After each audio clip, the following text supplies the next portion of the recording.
दोस्तों, बुरे कर्मों का फल बुरा ही होता है, चाहे इंसान हो या फिर भगवान। अगर किसी ने अपने जीवन में कुछ भी बुरा किया है तो उसको फल भोगना ही भोगना होता है।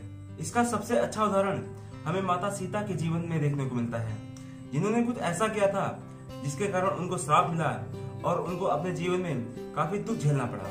माता सीता ने ऐसा क्या किया था जिसके कारण उनका जीवन काफी दुखमय रहा, यही हम इस वीडियो में जानेंगे।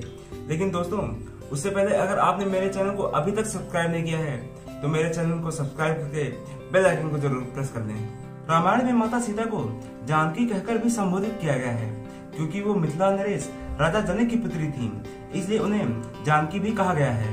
वाल्मीकि रामायण के अनुसार एक बार राजा जनक किसी कारणवश खेत जोत रहे थे, तभी उनका हल एक सुंदर से संदूक से टकराया और उस सुंदर संदूक में एक सुंदर सी कन्या थी। निसंतान होने के कारण राजा जनक ने उस कन्या को गोद ले लिया और अपनी पुत्री के रूप में उसको पाला और उसका नाम सीता रखा।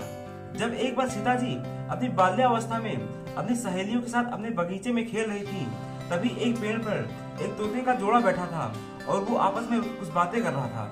उनमें से मादा तोता बोली कि अयोध्या के राम काफी प्रतापी राजा होंगे और उनका विवाह माता सीता के साथ होगा। अपने भावी पति के बारे में सुनकर माता सीता जी काफी अचंभित हो गयीं और उन्हें अपने बारे में जानने की और इच्छा जागृत हुई। इसलिए उन्होंने अपनी सहेलियों से कहकर उन पक्षियों को पकड़ लिया और उनसे पूछा कि भविष्य के बारे में इतना ज्ञान कहाँ से प्राप्त हुआ। तब पक्षियों ने बताया कि इससे पहले हम महर्षि वाल्मीकि जी के आश्रम में रहते थे, जहाँ पर रोज राम और सीता जी के बारे में बताया जाता था।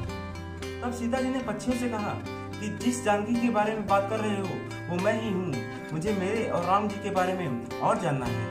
तब नर तोते ने कहा कि हे जानकी, आपका विवाह अयोध्या के राजा दशरथ के ज्येष्ठ पुत्र श्री राम से होगा और आपकी जोड़ी तीनों लोगों में सबसे अद्भुत होगी। तब सीता जी काफी प्रसन्न हो गयी और उन्होंने कहा कि आज से ये पक्षी हमारे साथ ही रहेंगे। ये सुनकर नर तोते ने कहा कि हे जानकी, हम पक्षी हैं, हमें आजाद ही रहने दो, हमें पिंजरे में कैद न करो। बाल्या अवस्था में होने के कारण सीता जी ने नर तोते को छोड़ दिया, परंतु मादा तोते को अपने साथ ही रख लिया। तब नर तोते ने कहा कि मेरी पत्नी गर्भवती है और हम एक दूसरे का वियोग सह नहीं पाएंगे, तो हे जानकी, पति और पत्नी को जाने दे।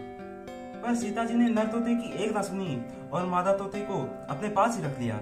उससे मादा तोते को काफी गुस्सा आया और उसने सीता जी को श्राप दिया कि जिस प्रकार मेरे गर्भावस्था में तुमने मुझे मेरे पति से अलग किया है, वैसे ही तुमको भी गर्भावस्था के समय पति वियोग सहना पड़ेगा।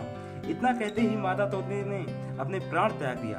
बताया जाता है कि वही तोता अगले जन्म में धोबी के रूप में जन्म लिया था, जिसने सीता जी के चरित्र पर उंगली उठाई थी और जिसके कहने पर श्री राम जी ने सीता जी को गर्भावस्था के समय उनका त्याग कर दिया था, जिसके बाद सीता जी को काफी दुख सहन करना पड़ा था। तो दोस्तों, ये थी सीता जी के श्राप की कथा, जिसको एक तोते ने दिया था। दोस्तों, राम कथा इतनी बड़ी है, इतनी विशाल है कि इसमें कई सारे रहस्य छुपे हुए हैं, जिसके बारे में बहुत कम ही लोगों को पता होता है। इन्हीं रहस्यों को आप तक पहुंचाने का मेरा प्रयास रहता है, इसीलिए मेरे चैनल का नाम है हरि अनंत हरि कथा अनंता। दोस्तों, अगर मेरा वीडियो आपको पसंद आया हो तो मेरे वीडियो को लाइक और कमेंट करके मेरे चैनल को सब्सक्राइब कर देना।